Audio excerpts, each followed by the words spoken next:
स्वागत है आपका हिंदी ज्ञान संकल्प चैनल पर।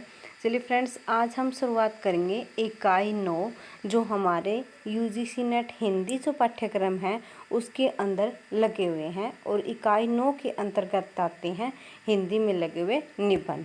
ठीक है दोस्तों, तो शुरुआत करते हैं। अगर आप चैनल पर नए हैं तो चैनल को सब्सक्राइब जरूर कीजिएगा और वीडियो को लाइक शेयर कमेंट जरूर कीजिएगा।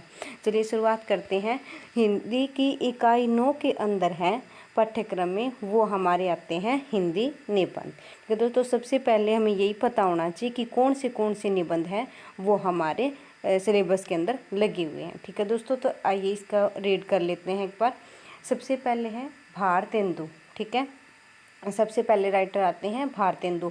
और हमें ये भी ध्यान रखना है कि हिंदी निबंध के अंदर निबंध है वो कहाँ से शुरुआत होती है, यानी कि जो निबंध पहला निबंध लगा है वो कहाँ से, कौन से युग से स्टार्ट हो रहा है। यानी कि यहाँ पे पता हमें लग रहा है कि भारतेंदु का दिल्ली दरबार दर्पण है और भारतवर्षोन्नति कैसे से दोनों भारतेंदु हरिश्चंद्र के निबंध है। और कहाँ से हैं ये, भारतेंदु युग से। ठीक है, आधुनिक काल से स्टार्ट हो रहे हैं और भारतेंदु युग से स्टार्ट हो रहे हैं। ठीक है, ये सबसे पहले देखने की बात है, क्योंकि सीधा ही पूछ लिया जाता है, क्वेश्चन बनता है कि कहानी की शुरुआत कौन से युग से हुई है या फिर हिंदी निबंध की शुरुआत कहाँ से हुई है। तो सबसे पहले हमें यही देखना है कि कौन सी विधा है वो कहाँ से स्टार्ट है, कौन से युग से स्टार्ट हुई है। तो ये बात एक नोट करने योग्य है कि हिंदी निबंध है वो आधुनिक युग के भारतेंदु युग से स्टार्ट होते हैं। ठीक है, तो इसमें सबसे पहले आता है भारतेंदु के 2 निबंध लगे हैं,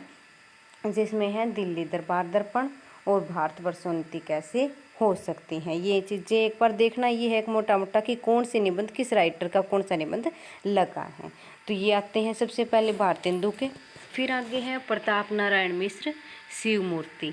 ठीक है, प्रताप नारायण मिश्र का है शिव मूर्ति का।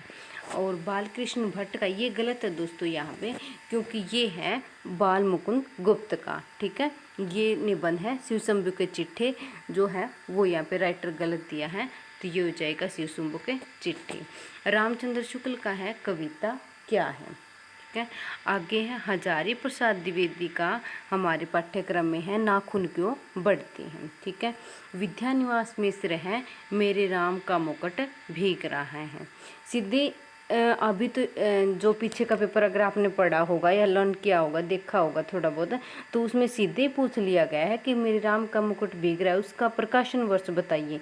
या फिर सीधा राइटर का नाम भी पूछ लिया जाता है। ठीक है, या फिर उसका प्रकाशन वर्ष पूछ लिया, या फिर राइटर का जो जन्म वर्ष है वो भी पूछ लिया जाता है। ठीक है, इस पूरे पेपर के अंदर ज़्यादा से ज़्यादा 4-5 क्वेश्चन है वो विधा से सीधे डायरेक्ट ये पूछ लिया जाता है कि विधा का वो क्या है, जो हमारे पाठ्यक्रम में लगे हैं निबंध कहानी कुछ भी है उनका सीधा प्रकाशन वर्ष या फिर राइटर का जन्म कर्म है वो पूछ लिया जाता है। ठीक है, तो ये चीज़ें हैं वो एक बार हमें ज़रूर देखनी है कि कौन से राइटर का जन्म कब है और कौन से राइटर ने क्या विधा लिखी है और हमारे सिलेबस में उसकी कौन सी विधा लगी है। ठीक है, और ये भी पूछ लिया जाता है कि ये जो निबंध है या फिर नाम देखिए पूछ लिया जाता है कि दिल्ली दरबार दर्पण है वो कौन सी विधा है। ठीक है, तो ये पता होना चाहिए कि निबंध है। ठीक है, तो ये चीज़ें हैं हमें याद रखनी है। विद्यानिवास मिश्र का हमारे सिलेबस में लगा है मेरे राम का मुकुट भीग रहा है। अध्यापक पूर्ण सिंह का है मजदूरी और प्रेम। ठीक है, आगे है कुबेरनाथ राय का है उत्तर फाल्गुनी के आसपास। ठीक है, उत्तर फाल्गुनी के आसपास है वो कुबेरनाथ राय का है। विवेक की राय का है उठ जाग मुसाफिर। नामवर सिंह का है संस्कृति और सौंदर्य। तो ये हैं सारे इतने निबंध हैं और ये देखना है कि किस राइटर का कौन सा निबंध है। अभी इसी स्लाइड के अंदर हम यही चीज़ें करेंगे कि किस राइटर का कौन सा निबंध है। आगे चलते हैं। अब इसके अंदर हम देखेंगे कि जो हमारी यूजीसी नेट पाठ्यक्रम में है निबंध है वो किसका निबंध है और निबंधकार है उसका जन्म कर्म क्या है। क्योंकि क्वेश्चन बनता है, अभी पीछे के पेपर में भी सीधा पूछ लिया था कि जो विद्यानिवास मिश्र है या फिर नामवर सिंह है इनका जन्म कर्म से एक क्वेश्चन बना था। तो जन्म कर्म भी हमें है क्या है, जिसके निबंध लगे हैं, जिस लेखक के निबंध लगे हैं उन लेखकों को हमें जन्म कर्म के हिसाब से भी देखना है। ठीक है, याद रखना है उनका जन्म हमें, ठीक है। तो इसमें है सबसे पहले हमारे दिल्ली दरबार दर्पण, जो ये वही राइटर हैं दोस्तों जिनके हमारे सिलेबस के अंदर निबंध लगे हैं, ठीक है। तो इसमें सबसे पहले आते हैं भारतेंदु हरिश्चंद्र। भारतेंदु हरिश्चंद्र का जन्म है 1850 ईस्वी। प्रताप नारायण मिश्र का है 1856 ईस्वी। बाल मुकुंद गुप्त का है 1865 ईस्वी, ठीक है। ये तीनों अगर आपने पढ़े होंगे तो ये सारे कहाँ के हैं, भारतेंदु युग के हो जाएंगे। आगे हैं अध्यापक पूर्ण सिंह है 1881 ईस्वी, ठीक है। आगे है रामचंद्र शुक्ल है 1884 ईस्वी। जरूरी है दोस्तों इनका जन्म है वो अच्छे से हमें पता होना चाहिए।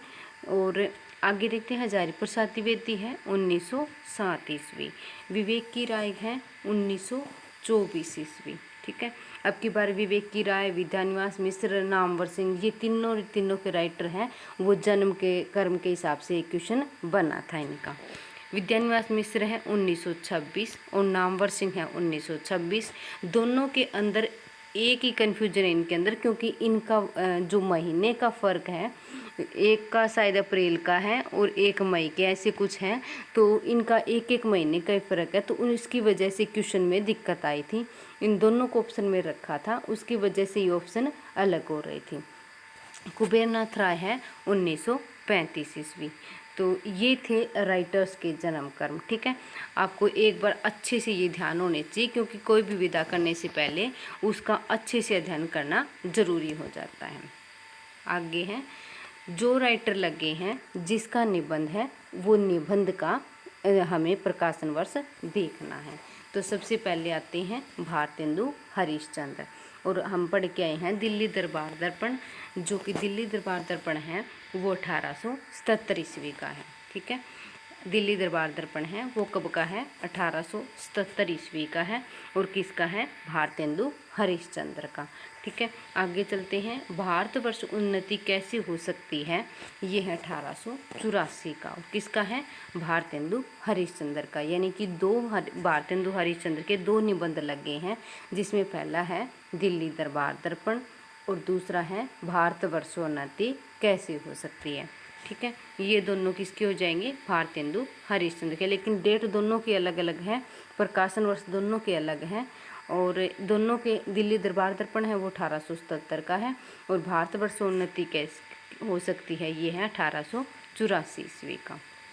आगे चलते हैं, दूसरे नंबर पे आता है शिव शंभू के चिट्ठी, जो है 1905 ईस्वी का, ठीक है, जिसके राइटर्स हैं बाल मुकुंद गुप्त, ठीक है। पीछे जो सिलेबस हमें एनटीए ने दिया है उसके अंदर इसके राइटर हैं वो गलत दे रखा है बालकृष्ण भट्ट, लेकिन इनका हो जाएगा बाल मुकुंद गुप्त हो जाएगा। आगे चलते हैं, वो कविता क्या है, ठीक है।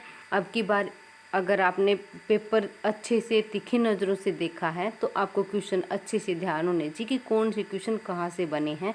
तो इसमें से एक क्वेश्चन अब की बार ये था कि कविता क्या है, उसका प्रकाशन वर्ष क्या है, और उसने एनटीए ने वो क्वेश्चन का आंसर है वो फाइनल आंसर की में भी 1910 माना है। हालांकि सभी जगह पे 1909 मिलता है हमको, ठीक है।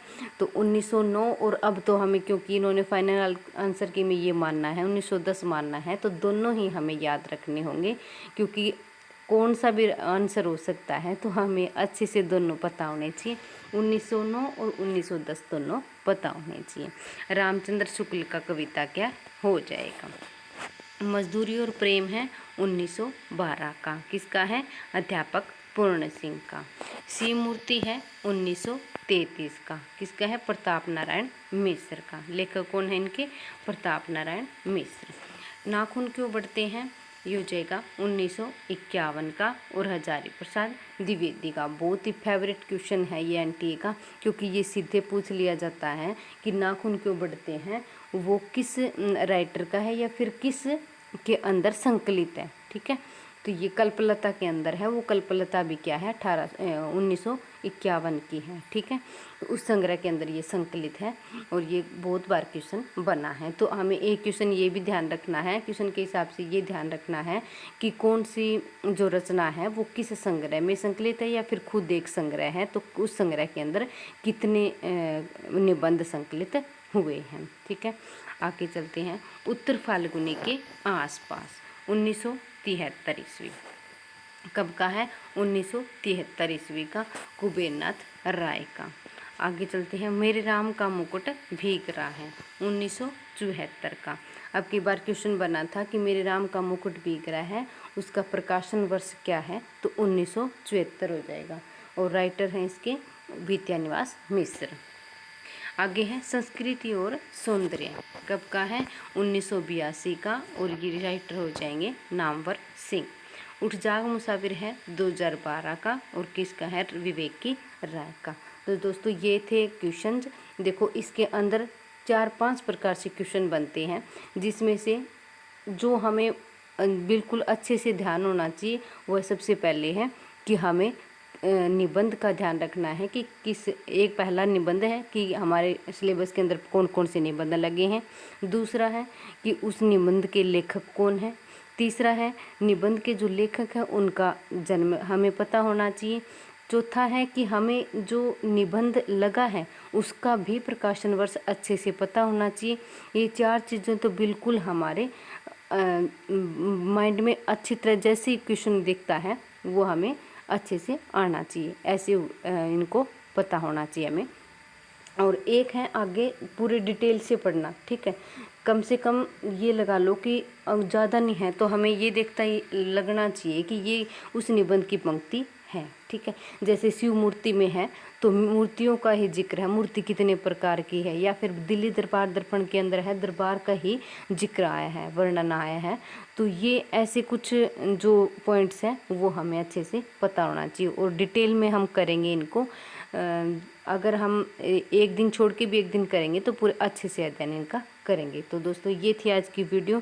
अगर आपको वीडियो पसंद आती है तो वीडियो को लाइक करें, शेयर करें और कमेंट करके ज़रूर बताइएगा। और चैनल को सब्सक्राइब ज़रूर करें। थैंक यू दोस्तों, धन्यवाद।